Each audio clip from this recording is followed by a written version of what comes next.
El estudio de televisión parecía cargado de electricidad desde el instante en que las cámaras comenzaron a grabar. Diosdado Cabello, conocido por su estilo frontal y contundente, se adueñaba del escenario con una presencia magnética. Sin embargo, aquella noche había algo diferente, algo que se percibía en el aire, una cólera contenida que se reflejaba en su mirada afilada y en su voz cortante. Desde hacía semanas, circulaban rumores sobre tensiones internas en las altas esferas del poder, pero lo que ocurrió esa noche superó las expectativas más temerarias. Sin rodeos ni titubeos, Diosdado comenzó su intervención con frases que al principio parecían vagas, pero que en cuestión de segundos se transformaron en una tormenta de acusaciones directas. Hay quienes se creen intocables, quienes piensan que pueden jugar a dos bandos y salir ilesos. Pues déjenme decirles algo, están profundamente equivocados, declaró con un tono que iba en crescendo, como si cada palabra fuera un dardo envenenado dirigido a un blanco específico. El ambiente era sofocante. El público no tardó en darse cuenta de que algo monumental estaba a punto de revelarse. De repente, la tensión alcanzó su punto máximo cuando Diosdado, con un gesto implacable, giró su mirada hacia Jorge Rodríguez, quien intentaba disimular su incomodidad. A ver, pelucón de pacotilla, ¿qué crees que estás haciendo? ¿De qué sirve tu lealtad si solo responde a tu conveniencia?, lanzó con una dureza que dejó al estudio en un silencio sepulcral. Las cámaras se centraron en Rodríguez, quien mantenía una fachada rígida, aunque era evidente que las palabras lo habían golpeado con fuerza. El término pelucón de pacotilla impactó como una explosión, dejando a todos boquiabiertos. Mientras el público procesaba lo que acababan de escuchar, Diosdado continuaba con su arremetida, cada vez más mordaz. ¿Crees que con tu labia y esa sonrisa prefabricada todos te seguirán? Aquí sabemos muy bien quién eres, Jorge. No te confundas. No vamos a quedarnos callados mientras juegas tu juego sucio, añadió con una vehemencia que parecía dirigida tanto a Rodríguez como a cualquiera que estuviera sopesando traicionarlo.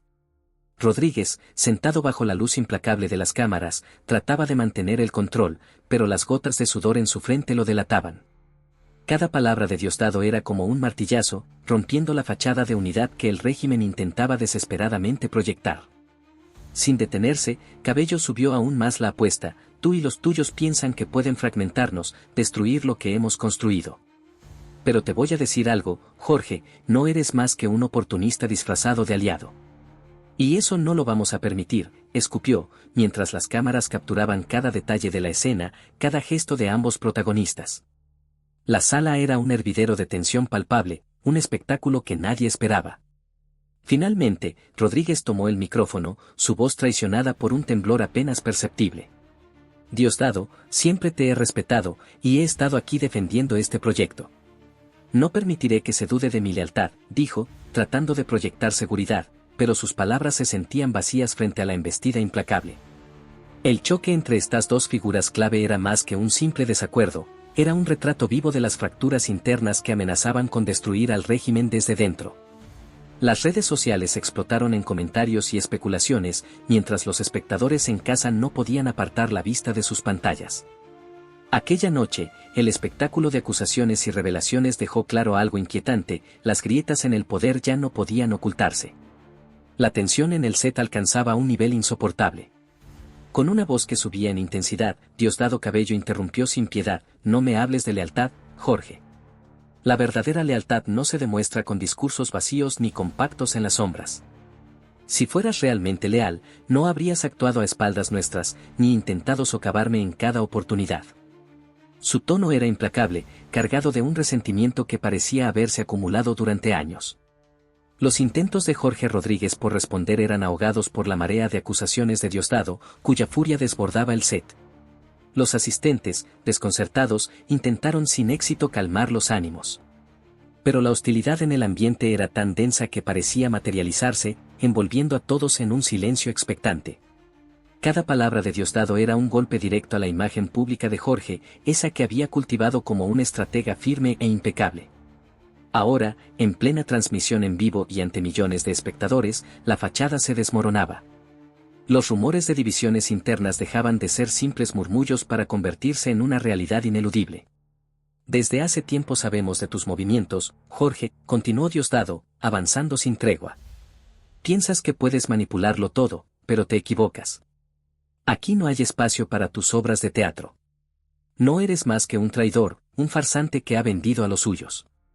Las palabras eran tan cortantes como un filo afilado, y marcaban un límite que ya no parecía posible cruzar. La confrontación transformó el set en un campo de batalla verbal, donde cada palabra de Diosdado era una daga que arrinconaba a Jorge más y más. Los espectadores no daban crédito a lo que estaban presenciando, una implosión del poder en tiempo real, una fractura que parecía anunciar el colapso de una estructura que durante años se había mostrado como inexpugnable. Jorge, visiblemente perturbado, intentaba contenerse. Cada respuesta suya era calculada con extremo cuidado, consciente de que cualquier error podría empeorar su situación. Pero su rostro lo traicionaba, el temblor en sus manos y el sudor en su frente reflejaban la presión de un ataque que no cesaba. Los años de maniobras y alianzas secretas finalmente parecían pasarle factura, y por primera vez, su control se tambaleaba. Mientras nosotros enfrentábamos los mayores desafíos, tú te preocupabas por preservar tu imagen y tu posición. No te equivoques, Jorge, aquí nadie confía en ti, espetó Diosdado con una firmeza que resonó en el estudio como un eco ensordecedor. El público veía cómo se desmoronaba la ilusión de unidad dentro del régimen. Las redes sociales ardían en especulaciones, mientras las imágenes de la confrontación se viralizaban al instante. Pero el golpe más bajo llegó cuando Diosdado tocó un tema personal, y no me vengas con tus familiares, Jorge. Todos sabemos que no eres el único en tu casa que juega a dos bandas. La mención fue como una herida abierta, dejando a Jorge visiblemente afectado. Su rostro no podía ocultar la mezcla de rabia y humillación que sentía. La confrontación había superado cualquier límite, arrastrando a su familia al torbellino del enfrentamiento. Mientras tanto, los aliados de ambos líderes observaban con inquietud. La disputa no era solo personal, marcaba un punto de inflexión en el régimen. Las facciones comenzaban a delinearse, y muchos sabían que elegir un bando sería inevitable. Pero también era un juego peligroso, donde un mal movimiento podía significar el fin político. Diosdado no aflojaba el control del momento. Con una sonrisa irónica y un tono cargado de sarcasmo, replicó al intento de Jorge por cerrar el conflicto. No, Jorge. Esto no se resuelve en privado. La traición nunca es un asunto privado, sentenció, dejando claro que no habría espacio para negociaciones en las sombras. El ambiente era tan tenso que parecía que en cualquier momento podía estallar un enfrentamiento físico. Los periodistas y el equipo técnico permanecían inmóviles, paralizados por la magnitud del espectáculo que estaban presenciando. No era solo un enfrentamiento, era una guerra abierta por el control del poder. Diosdado continuó marcando territorio, conmigo no juegas, Jorge. No soy uno de tus títeres. Aquí nadie está por encima del proyecto, y menos tú. Sus palabras subrayaban que esto era más que un choque de egos, era el preludio de una fractura definitiva en el liderazgo. En cuestión de minutos, la transmisión se convirtió en un fenómeno viral. Los videos del enfrentamiento recorrían las redes, desatando oleadas de comentarios y análisis. Para muchos, esto marcaba el principio del fin, la imagen de fortaleza que el régimen había proyectado durante años se desmoronaba frente a los ojos de todo el país. Tras el enfrentamiento, Diosdado no perdió tiempo en tomar el control de la narrativa. Convocó a su círculo más cercano en una reunión de emergencia, dejando claro que cualquier desafío a su autoridad sería tratado como una traición. Su mensaje fue tan intimidante como contundente, obligando a muchos a reevaluar sus lealtades. Mientras tanto, Jorge intentaba contener el daño. Su imagen, ahora profundamente golpeada, requería un esfuerzo desesperado para recuperar apoyos. Sin embargo, el enfrentamiento había dejado algo claro. El régimen, que parecía sólido e inquebrantable, se estaba desmoronando desde adentro, víctima de ambiciones personales y rivalidades irreconciliables. La batalla interna del régimen se intensificaba, dejando cicatrices cada vez más visibles. En reuniones clandestinas, Jorge Rodríguez alertaba a sus aliados de las tácticas despiadadas de Diosdado Cabello, describiéndolo como un hombre dispuesto a aplastar a cualquiera que se interpusiera en su camino. El temor se extendía como una sombra por los pasillos del poder, infectando incluso a aquellos que antes se consideraban intocables. La paranoia se convirtió en el nuevo orden. Las reuniones del gabinete y los encuentros informales ya no eran espacios de discusión abierta, sino terrenos de cuidado extremo, donde cada palabra era medida y cada gesto interpretado como una posible lealtad o traición. Las facciones se empezaron a consolidar silenciosamente, con aliados de ambos lados evaluando cuidadosamente hasta qué punto podían comprometerse sin ser descubiertos. Mientras tanto, el líder del régimen intentaba mediar en esta lucha de titanes, consciente del peligro que representaba para su propia estabilidad. En privado, convocó reuniones separadas con Diosdado y Jorge, intentando apaciguar los ánimos y restablecer una sensación de unidad. Pero ninguno estaba dispuesto a ceder terreno. Ambos veían la mediación como un signo de debilidad del líder, y la posibilidad de tomar el control absoluto parecía más cercana que nunca. El enfrentamiento capturó la atención no solo del público venezolano, sino también de la comunidad internacional. En las calles, los ciudadanos seguían los eventos con una mezcla de asombro y esperanza. Muchos interpretaban la fractura como el principio del fin del régimen, una oportunidad largamente esperada para un cambio. Sin embargo, el optimismo estaba teñido de cautela, pues una lucha interna de poder podía derivar en mayor represión. La prensa internacional abordó el conflicto con titulares alarmantes, analizando sus posibles repercusiones. Expertos políticos señalaban que esta grieta dentro del régimen podría debilitar significativamente su control, abriendo puertas a movimientos de oposición y aumentando la presión internacional para un cambio democrático.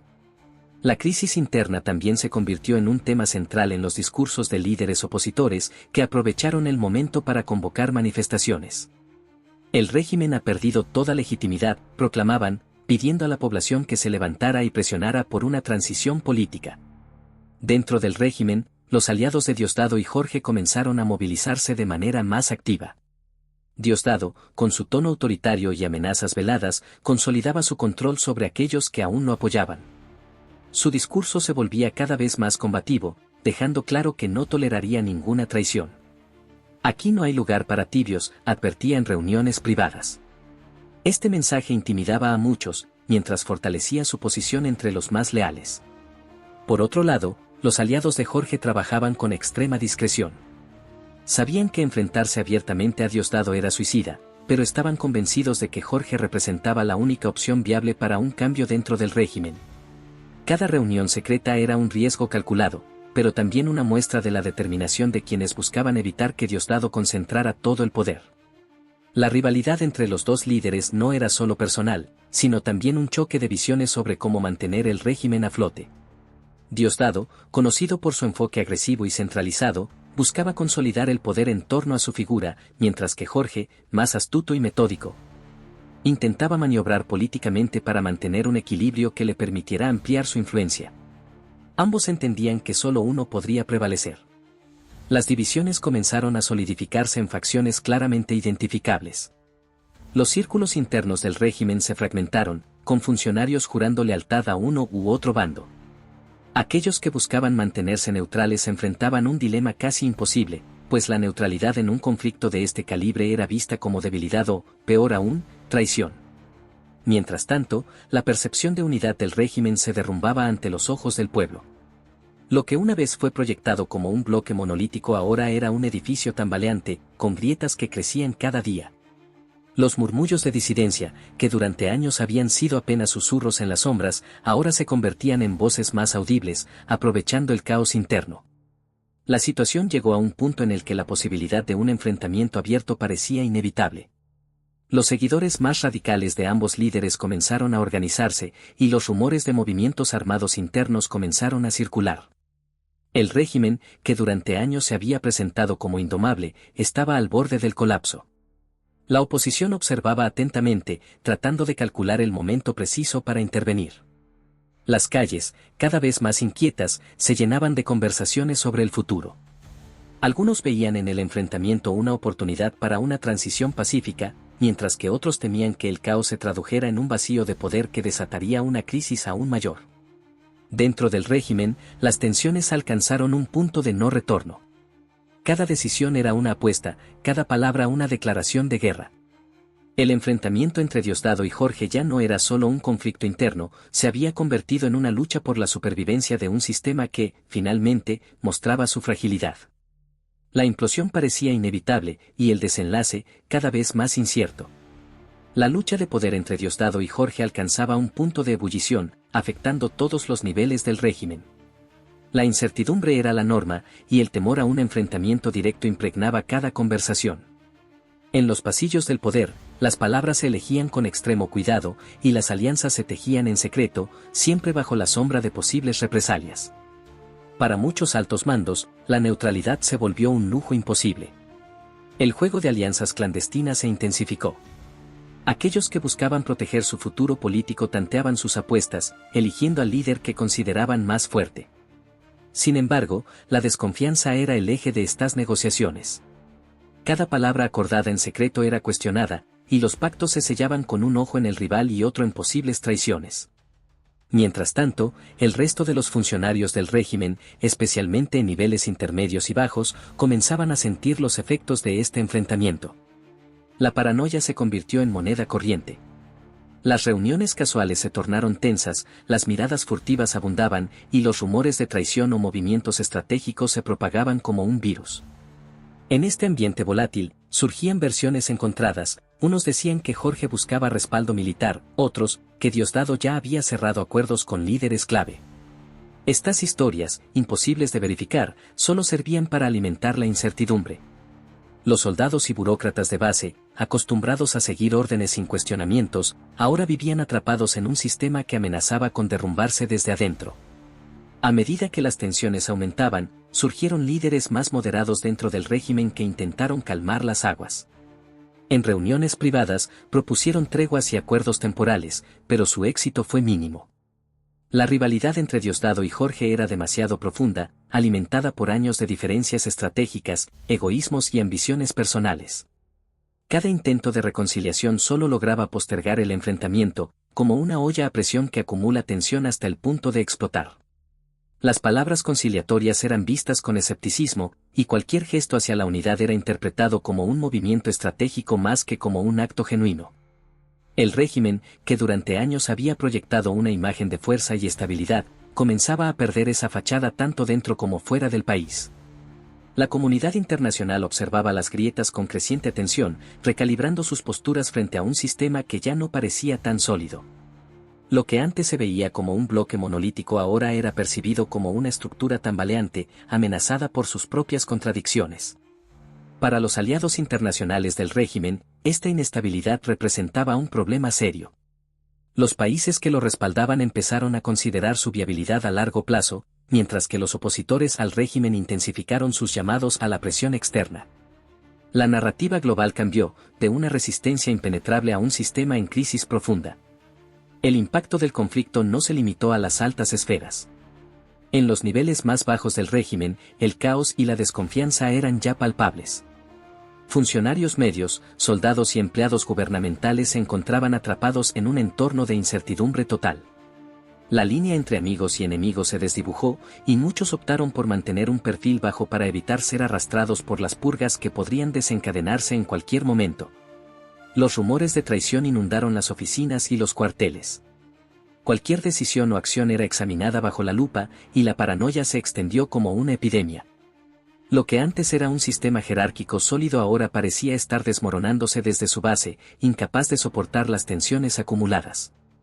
A medida que las fracturas internas se profundizaban, una pregunta comenzaba a dominar las conversaciones tanto dentro como fuera del régimen: ¿cuándo y cómo terminaría todo esto?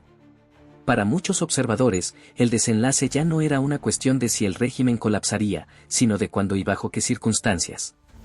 Las fisuras que comenzaron como murmuraciones y pequeñas tensiones ahora eran grietas visibles. El sistema que durante años había mantenido un control férreo estaba al borde de un colapso irreversible. Las intrigas y conspiraciones, antes limitadas a círculos reducidos, ahora eran parte del día a día en todos los niveles del régimen. El conflicto entre Diosdado y Jorge ya no era solo una lucha de poder. Se había convertido en un reflejo del desgaste de un sistema incapaz de adaptarse a los cambios y las presiones internas. Cada día que pasaba aumentaba el riesgo de un enfrentamiento abierto, con consecuencias impredecibles para el régimen y para el país. Para los ciudadanos venezolanos, el espectáculo de estas luchas internas ofrecía una mezcla de esperanza y temor. Esperanza, porque por primera vez el régimen mostraba signos claros de debilidad; temor, porque el vacío de poder que podría surgir amenazaba consumir al país en un caos aún mayor. En este contexto, la inestabilidad se volvió la única constante. Las reuniones secretas, las purgas veladas y las acusaciones de traición se multiplicaron, mientras el régimen transitaba hacia un desenlace que, aunque inevitable, aún no mostraba su forma definitiva. El futuro del sistema, alguna vez percibido como indomable, ahora pendía de un hilo, y la posibilidad de una fractura definitiva era cada vez más real. Las tensiones acumuladas durante años finalmente habían erosionado el núcleo del régimen, exponiendo un sistema debilitado por las ambiciones y divisiones internas. La dinámica de poder entre Diosdado y Jorge se transformó en un juego de supervivencia, donde la lealtad incondicional fue reemplazada por un pragmatismo frío. En este panorama, el miedo se convirtió en el principal motor de las decisiones, afectando tanto a los altos mandos como a los niveles más bajos de la estructura gubernamental. La apariencia de control y fortaleza, cuidadosamente construida durante años, se desmoronaba. Las órdenes que antes eran ejecutadas sin cuestionamiento ahora eran recibidas con reservas, mientras los involucrados trataban de calcular sus apuestas. Esta situación no solo minó la capacidad del régimen para gobernar, sino que también afectó su imagen tanto en el país como en el extranjero. Para la población venezolana, acostumbrada a un régimen que se presentaba como una unidad indestructible, las fracturas internas representaron un cambio significativo. Aunque era difícil interpretar las señales, muchos ciudadanos comenzaron a albergar esperanzas de cambio. Sin embargo, la posibilidad de un colapso abrupto también despertó temores, pues el vacío de poder podía conducir a una inestabilidad aún mayor. La comunidad internacional, al igual que los ciudadanos, seguía de cerca los eventos. Analistas y líderes mundiales debatían si esta crisis marcaba el principio del fin para el régimen o si se trataba de una fase temporal. Las predicciones variaban, pero lo que nadie podía negar era que las fisuras internas habían dejado al descubierto un sistema mucho más frágil de lo que parecía. Mientras los medios de comunicación exploraban las posibles implicaciones, la presión externa sobre el régimen aumentaba. Los aliados internacionales del sistema comenzaron a evaluar su viabilidad a largo plazo, y la oposición interna e internacional redobló sus esfuerzos por fomentar un cambio político. A pesar de ello, la falta de claridad sobre el desenlace complicaba las estrategias tanto de los detractores como de los defensores del régimen. Con cada día que pasaba, las tensiones se profundizaban, y las posibilidades de reconciliación entre las facciones enfrentadas se desvanecían. La ambición desmedida de los líderes y el temor a perder el poder alimentaban decisiones cada vez más riesgosas, dejando al régimen al borde del colapso. La ciudadanía, atrapada en este caos, oscilaba entre la esperanza de un cambio y el miedo a las consecuencias de una desintegración completa. Para los observadores internacionales y nacionales, lo único claro era que el régimen ya no podía sostener la fachada de unidad que lo había mantenido en el poder. Las disputas internas, las conspiraciones y la paranoia se habían convertido en elementos definitorios de un sistema que parecía destinado a fracturarse. Este momento marcaba un punto de inflexión en la historia política del país. Lo que había comenzado como tensiones entre dos líderes se transformó en una crisis estructural que no solo amenazaba al régimen, sino también a la estabilidad de la nación. La lucha por el poder dejó al descubierto un sistema sostenido sobre bases mucho más débiles de lo que sus propios líderes y seguidores querían admitir. La historia aún no había llegado a su conclusión definitiva, pero el impacto de estos eventos sería duradero. Ya fuera que el régimen lograra sobrevivir o sucumbiera ante sus propias contradicciones, el país se enfrentaba a un futuro lleno de incertidumbre y desafíos. Gracias por seguir esta cobertura en profundidad. Si te interesa el análisis de los eventos más relevantes, no olvides suscribirte, dejar un comentario y activar la campanita de notificaciones. Nos encantaría conocer tu opinión. Nos vemos en el próximo video.